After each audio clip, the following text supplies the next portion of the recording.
We turn now to retired Army Lieutenant General H.R. McMaster, who served as National Security Advisor in the first Trump administration. His latest book is At War with Ourselves, which chronicles his time at the White House. Good morning and welcome back. Good morning, Margaret. Happy Thanksgiving. Happy early Thanksgiving to you. I want to ask you about the geopolitical threat picture right now that the next commander-in-chief will be walking into the Oval Office and facing. In these final weeks of the Biden administration, Ukraine has started using U.S.-made ATACMS, a type of longer-range missile, to strike within Russian territory. President Biden also approved anti-personnel landmines. The aim is to get them on stronger footing before Trump takes office. Can these weapons quickly make a difference? They can make a difference, Margaret. Really, it made no sense to not allow the Ukrainians to fire those missiles at the bases that Russia was using to continue their onslaught against the Ukrainian people and Ukrainian infrastructure. And so it's another one of these examples how the Biden administration has taken this halting approach to providing weapons and then permissions to use weapons. And so I think it's important because both sides right now are incentivized to make as many gains on the battlefield as they can before the new Trump administration comes in. And you see Russia throwing troops into Ukrainian defenses. I mean, they're taking tens of thousands of casualties a month. I think it's really an unsustainable rate.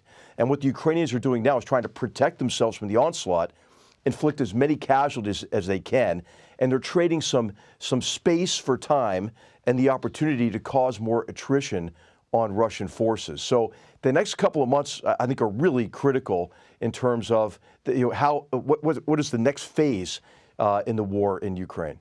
Well, President Zelensky said just yesterday that he's sure Vladimir Putin is trying to, quote, push us out by January 20th and try to demonstrate that he has the upper hand. He's not saying that, just as an observation. He is looking at the National Security Advisor, Mike Waltz. He's looking at the possible next Secretary of State, Marco Rubio, who has voted against Ukraine aid. The vice president-elect is against helping Ukraine. Can Ukraine get the upper hand here? And are these top advisors going to be persuadable? Well, this is a real problem, Margaret. I think what you're seeing is this delivers a psychological blow to the Ukrainians. Ukrainians are struggling to generate the manpower that they need and to sustain their defensive efforts. And it's important that they get the weapons they need and the training that they need, but also they have to have the confidence that they can prevail. And any sort of messages that we might reduce our aid are quite damaging to them from a moral perspective.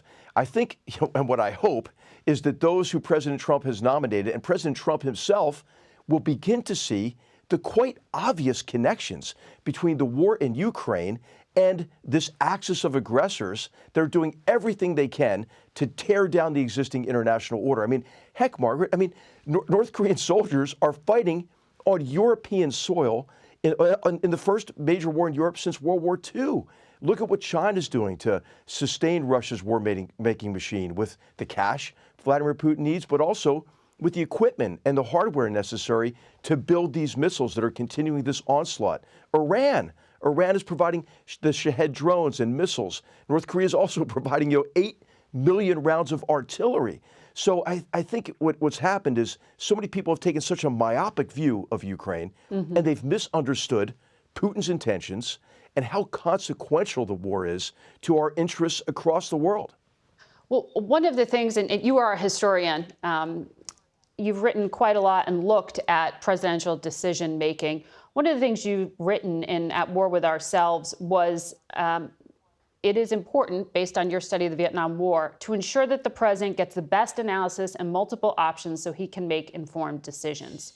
Do you think so far that Mr. Trump's choices for Director of National Intelligence, for Defense Secretary, are these individuals who provide the president with the best analysis and what he needs to hear, not just what he wants to hear?